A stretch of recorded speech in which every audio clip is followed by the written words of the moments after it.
Okay, Reverend Ortiz, in the story you just shared about Doughboy and kind of this agreement you had with Doughboy to get the young man off the streets and to kind of get him back into school, and Doughboy is a drug dealer, a hustler, whatever you want to name it. Sure. Most pastors wouldn't have gone to Doughboy and kind of set up this agreement.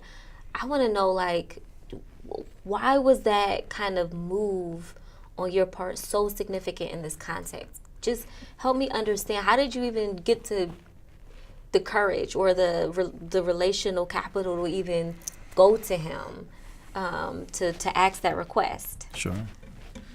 So I tried my best as a new pastor not to dehumanize him because of his status as being a drug dealer.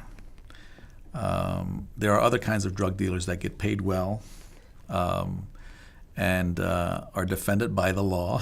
Right. And so in his case, I felt that it was necessary to get to understand him better as a person. And I think if I was able to do that, then maybe there were ways that the Holy Spirit could open up doors and possibilities for transformation. But I felt like I needed to earn the right to be heard because I did not know him. And it's a way of sharing the gospel in a more humane way, I think, and less violent way. More incarnational. Yes, very incarnational. And so at one point, I went to find out who is it that owns the corner, even though I knew that we owned the building in the corner, right, and we owned the real estate. There's someone else who was owning the economy, right, in that corner. And why do you want to meet him, this, and that? And so it took a couple of weeks before I finally was able to know who it was. And he goes, "Pastor, I heard you wanted to meet with me." And says, like, "Yeah."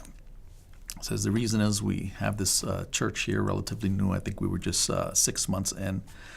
And I asked him the question, what should the role of the church be in a neighborhood like this? And he looked at me with his eyes wide open, and he looks around and he says, "No one's ever asked me that question." He says, I don't know how to answer that. You valued him. Yes. You didn't see him like a troublemaker. That's you right. valued him. He had dignity. He still was 100% human. Because of his flaws, because of his activities, he wasn't 90% or 60%. right. And so he says, well, I'm going to have to answer you at another time because I just don't know how to answer this. And I says, well, why don't we go out to lunch? And he goes, "You would do that, Pastor? You would take me to lunch?" I said, "Sure." And I would pay for it, actually. So he says, "All right." I said, "Pick the spot." He says, "Let's go to Applebee's." I thought it was going to be a very nice, fancy restaurant. No, just Applebee's. I can afford that. And so that was the beginning of a long friendship where we started talking more about life and his story than about his activities and his behavior. And I earned his trust, and he earned my trust to the extent where we would have barrio festivals, and he would say, "Oh, I'm a great youth leader, and I could help your church, etc." And I couldn't find a way to plug him in because I couldn't get that approved by the deacon board. And so I did the next best thing, which was when we did our festival, I have him run the weightlifting aspect of it. And he would be proud. He would get his guys. It would be done in orderly. Nobody dare challenge the rules. But he became a volunteer for our church in that sense. And out of those kinds of activities that you and I would probably do under different circumstances if we didn't label each other as untouchable, right, that you build the trust, you build the reliability, and that human capital where you can call up when you need something done. And then on a positive side, he sort of became the security right, of the church and the people who drive to the church in their cars and their people, etc. So he had your back. He did have my back, thank God. Now, here's the thing. We're kind of talking about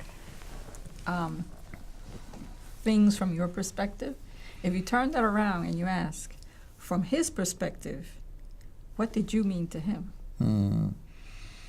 How was he looking at you at that point? Because he's contributing. You're allowing him to contribute, and you see him as a contributor. Sure. How's he seeing you? Yeah. And this is interesting because from what I first saw was a strong, muscular, tatted up, violent man the more we had these lunches, the more I saw the teddy bear.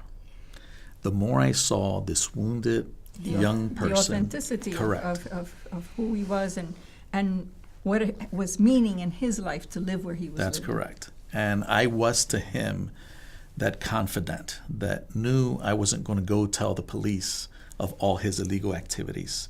I was that father that knew I wasn't going to beat him with a bat when he shared the mistakes he's made in his life. That I was giving him maybe a second, a third, a fourth chance. And he knew that I had the grace to listen, to forgive, to come alongside and affirm him as a person. And to go back to the original point, to help restore his dignity as a human being. And then I could minister. And so to me, that's part of that integrated gospel that is not just about saving somebody like Doughboy after he dies and eternity. No, that begins now in his life, even if it's in small marks leading up to that. So.